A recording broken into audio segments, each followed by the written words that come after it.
Hello दोस्तों, आप सभी का स्वागत है मेरे भाग्यवती यूट्यूब चैनल पर। दोस्तों, आज का विषय है भूगोल कक्षा 12वीं। दोस्तों, आज हम आपके सामने अति लघुत्तरीय प्रश्न लेकर आए हैं। अध्याय 2 है विश्व जनसंख्या वितरण घनत्व एवं वृद्धि। तो दोस्तों, प्रश्न नंबर 1 है जनसंख्या के घनत्व को प्रभावित करने वाले 3 कारक बताइए। उत्तर है जनसंख्या का असमान वितरण एवं घनत्व अनेक कारकों से प्रभावित होता है। जो जनसंख्या का घनत्व होता है, इसके प्रभावित होने के अनेक कारण होते हैं। जैसे जनसंख्या के घनत्व को प्रभावित करने वाले 3 कारक हैं, जैसे भौतिक, सांस्कृतिक और आर्थिक। ये मुख्य रूप से जनसंख्या को प्रभावित करने वाले कारक हैं। दूसरा प्रश्न है संसार के अत्यंत कम घनी आबादी वाले क्षेत्रों के नाम लिखिए। यानी कि कम, जहां कम आबादी है, ऐसे क्षेत्रों के नाम लिखना है। संसार के अत्यंत कम घनी आबादी, जहां कम लोग हैं, आबादी कम है वाले क्षेत्र उत्तरी और दक्षिणी ध्रुव के निकट, उष्ण और शीत मरुस्थल तथा विषुवत रेखा के निकट है। कहाँ है? दक्षिणी ध्रुवी, उत्तरी और दक्षिणी ध्रुवी के निकट, पास में, उत्तरी और दक्षिणी ध्रुव के पास में, उष्ण और शीत मरुस्थल जहाँ वहाँ विषुवत रेखी के निकट, यहाँ मतलब कि जनसंख्या बहुत ही कम है, कम आबादी वाले क्षेत्र हैं। तीसरा प्रश्न है जनसंख्या विस्फोट से आप क्या समझते हैं? तो दोस्तों, इसका उत्तर है किसी स्थान पर तेजी से जनसंख्या का बढ़ना ही जनसंख्या विस्फोट कहलाता है। किसी भी स्थान पर तेजी से जनसंख्या का बढ़ना जनसंख्या विस्फोट कहलाता है। प्रश्न नंबर 4 है जनसंख्या घनत्व किसे कहते हैं? जनसंख्या घनत्व किसे कहते हैं? 1 वर्ग किलोमीटर क्षेत्र में रहने वाले लोगों की संख्या को जनसंख्या घनत्व कहते हैं। दोस्तों, बहुत सरल सा है, समझने की आपको आवश्यकता है कि 1 किलो वर्ग मीटर के क्षेत्र में, जो 1 किलो वर्ग का जो मीटर होता है, मीटर क्षेत्र होता है, उसमें रहने वाले संख्या को जनसंख्या घनत्व कहते हैं। उस क्षेत्र में रहने वाले लोगों की संख्या को जनसंख्या घनत्व कहते हैं। इसका सूत्र है दोस्तों, जनसंख्या घनत्व बराबर प्रदेश की कुल जनसंख्या बटे प्रदेश का कुल क्षेत्रफल। दोस्तों, ये जनसंख्या घनत्व का सूत्र है। प्रश्न नंबर 5 है विश्व में जनसंख्या का औसत घनत्व क्या है? अब विश्व में जनसंख्या का औसत घनत्व क्या है? विश्व में जनसंख्या सर्वत्र समान नहीं है। सर्वत्र यानी सब जगह समान नहीं है, कहीं कम है, कहीं ज्यादा है। विश्व में जनसंख्या का औसत घनत्व 328 प्रति वर्ग किलोमीटर है। विश्व में जो जनसंख्या घनत्व है दोस्तों, औसत है, वो 328 प्रति किलोमीटर वर्ग है।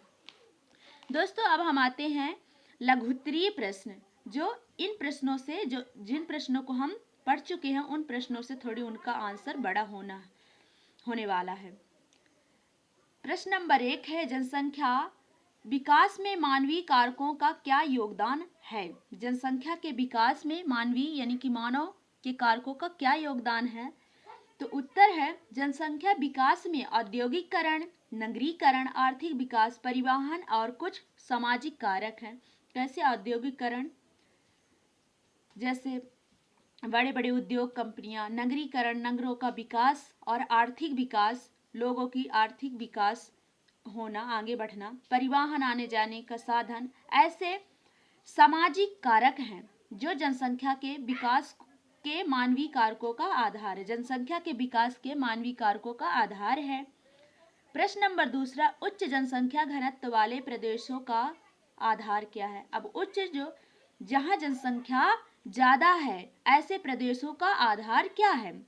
तो उत्तर है दोस्तों, उच्च जनसंख्या घनत्व वाले प्रदेश में दक्षिण पूर्वी एशिया, यानी कि उच्च, यहाँ दक्षिण पूर्वी एशिया में जनसंख्या घनत्व उच्च है, यानी बहुत ज्यादा है। फिर उत्तर पूर्वी संयुक्त राज्य अमेरिका, पश्चिमी यूरोप है, यानी कि जो संयुक्त राज्य अमेरिका भी है, यहाँ भी उच्च जनसंख्या वाले क्षेत्र हैं, प्रदेश हैं। और पश्चिमी यूरोप भी उच्च जनसंख्या यहाँ पाए जाते हैं। इसमें एशिया में कृषि तथा अमेरिका और यूरोप औद्योगिकरण उच्च जनसंख्या घनत्व का मुख्य आधार है। यानी कि दोस्तों, एशिया दक्षिण पूर्वी एशिया में कृषि यानी दक्षिण पूर्वी एशिया में कृषि सबसे ज़्यादा की जाती है तथा अमेरिका और यूरोप जो दोनों ये देश हैं, यहाँ औद्योगिकरण यानी कि यहाँ उद्योग धंधे, बड़े बड़े फैक्ट्रियाँ आदि यहाँ सबसे ज़्यादा, इसलिए उच्च जनसंख्या घनत्व का ये मुख्य आधार है। प्रश्न नंबर 3 है, विश्व में विगत 50 वर्षों में जनसंख्या तीव्र गति से बढ़ी है, क्यों? ऐसा क्यों है? तो दोस्तों, विश्व में विगत यानी कि 50 वर्षों में जीवन उपयोगी औषधियों के कारण मृत्यु दर घट गई है। यानी कि जीवन उपयोगी, जो जीवन में उपयोग किया जाता है, ऐसी औषधियों के कारण जो मृत्यु हो रही थी वो घट गई है। विज्ञान, औद्योगिकरण, जीवन सुरक्षा आदि के कारण जनसंख्या तीव्र गति से बढ़ी है। विज्ञान, आजकल नए नए क्या आ गए हैं दोस्तों? नए नए तकनीकी और औद्योगिकरण जीवन को सुरक्षित करने के लिए, इस कारण से जनसंख्या में तीव्र वृद्धि हुई है। चौथा प्रश्न है, अप्रवास नीति किस देश के सरकार की नीति है? ये अप्रवास नीति जो है वो किस देश की सरकार की नीति है? दक्षिण पूर्वी एशिया में उच्च जनसंख्या घनत्व का क्या कारण है? दोस्तों, अप्रवास किसे कहते हैं? तो जहां लोग एक स्थान से दूसरे स्थान पर जाकर बस जाते हैं, ऐसे लोगों को अप्रवासी कहते हैं। तो अप्रवास नीति ऑस्ट्रेलिया सरकार की नीति है। किसकी नीति है? ऑस्ट्रेलिया सरकार की नीति है अप्रवास नीति।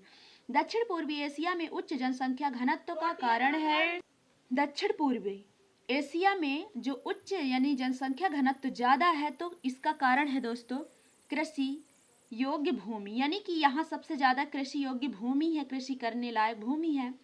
नदी, घाटियां और मानसूनी जलवायु, औद्योगिकरण जैसी सुविधाएं होने के कारण इन भागों में जनसंख्या घनत्व तो अधिक है। ऐसे मतलब औद्योगिकरण, यहाँ उद्योग धंधे, फैक्ट्रियां, बहुत सारी सुविधाएं, इसलिए यहाँ जनसंख्या घनत्व तो सबसे अधिक है।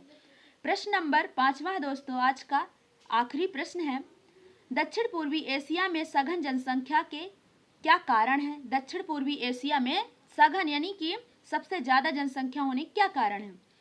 उत्तर है, दक्षिण पूर्वी एशिया में सघन जनसंख्या के कारण निम्नलिखित हैं। पहला दोस्तों, नदी घाटियों का विस्तार, यहाँ सबसे ज्यादा नदी घाटियां पाई जाती हैं, विस्तार है। दूसरा है कृषि योग्य भूमि की अधिकता, सबसे ज्यादा कृषि योग्य भूमि भी है। तीसरा नंबर है चावल की बहुतायत कृषि, यानी कि यहाँ सबसे ज्यादा चावल की कृषि यानी खेती की जाती है। चौथा नंबर है कृषि श्रमिकों की बहुलता, और यहाँ सबसे ज्यादा किसान भाई लोग पाए जाते हैं। यहाँ कृषि श्रमिकों की बहुलता, यहाँ कृषक लोग भी बहुत ज्यादा हैं, किसान लोग भी ज्यादा हैं, ज्यादा से ज्यादा हैं। 5वां नंबर है जलवायु मानव विकास अनुकूल, और यहाँ की जलवायु कैसी है? मानव विकास की अनुकूल है। 6वां है तीव्र विकास औद्योगिकरण, और 6वां है तीव्र विकास यानी कि यहाँ का जो विकास हो रहा है वो बहुत तेजी से हो रहा है। 7वां है राजनैतिक सुरक्षा, और राजनैतिक सुरक्षा भी यहाँ है। तो दोस्तों, आपको ये वीडियो कैसा लगा? आप हमें कमेंट के माध्यम से अपना फीडबैक जरूर दें। धन्यवाद।